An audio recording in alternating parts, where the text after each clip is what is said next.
Assalamualaikum warahmatullahi wabarakatuh. Hai semuanya, kami dari kelompok 11 akan menjelaskan tentang pasar duopoli. Sebelumnya, kami ucapkan terima kasih kepada Ibu Nuni Anggraini SPMSI selaku dosen pengampu mata kuliah ekonomi mikro telah memberikan kami kesempatan untuk mempresentasikan materi ini. Sebelumnya, izinkan kami memperkenalkan diri. Nama saya Rizky Gustiawan dengan NPM 20751053 dan rekan saya Radevi Ramadiza dengan NPM 20751051. Definisi duopoli, yaitu struktur pasar di mana hanya terdiri dari dua penjual atau produsen. Ini adalah bentuk pasar dari persaingan oligopoli. Kedua pemain melayani banyak pembeli dan menjual barang dan jasa yang saling bersaing. Contoh duopoli, Indofood atau Indomie dengan Wingsfood atau Misdap untuk pasar mie instan Indonesia. Keduanya menguasai pangsa pasar hampir 90%. Lalu ada Pepsi dan Coca-Cola di pasar minuman berkarbonasi. Pangsa pasar Coca-Cola Company adalah 42,7% dan Pepsi Company adalah 30,8% pada tahun 2008. Lalu ada Android dan iOS di pasar sistem operasi telepon genggam. Android menguasai pangsa pasar sekitar 86,1% dan iOS sebesar 13,9% di pengiriman smartphone global 2019. Karakteristik duopoli. Yang pertama, pasar terdiri dari dua produsen. Produsen memiliki ketergantungan strategis yang tinggi, peluang berperilaku koruptif tinggi, tingkat persaingan mungkin sengit, kekuatan monopoli yang signifikan, hambatan masuk tinggi, dan yang terakhir, skala ekonomi yang signifikan. Jenis duopoli. Yang pertama, duopoli Cournot. Model ini berasal dari Anthony Cournot, seorang ahli matematika dan filsuf Prancis.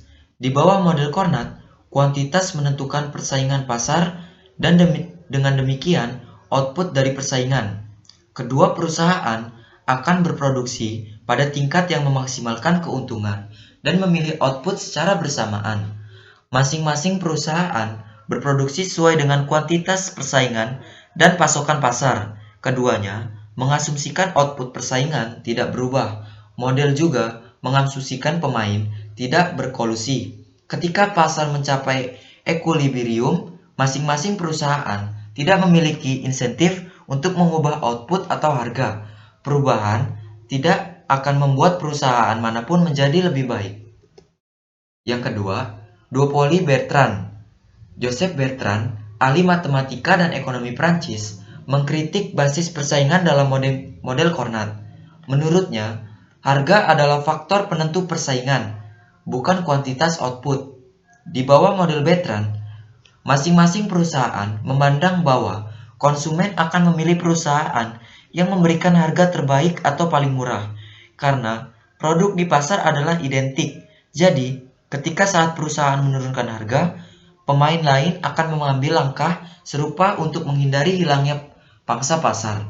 Penurunan harga oleh suatu perusahaan kemudian memunculkan perang harga di pasar.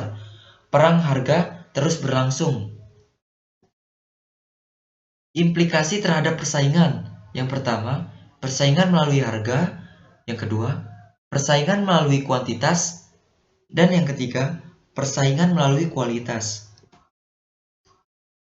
Kelebihan pasar duopoli. Yang pertama, efisiensi yang lebih tinggi karena jumlah perusahaan sedikit. Yang kedua, konsumen diuntungkan dari persaingan antar perusahaan di sisi harga. Yang ketiga, mengurangi persaingan yang tidak bermanfaat.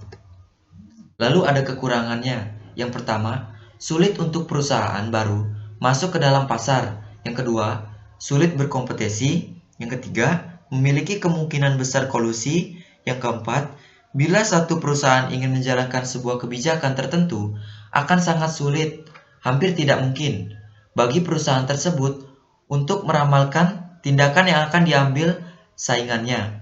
Oleh karena itu, masing-masing perusahaan harus selalu mempertahankan tingkat laku saingnya. Terima kasih penjelasan dari kelompok kami. Apabila ada kesalahan kata kami mohon maaf. Kami akhiri. Wassalamualaikum warahmatullahi wabarakatuh.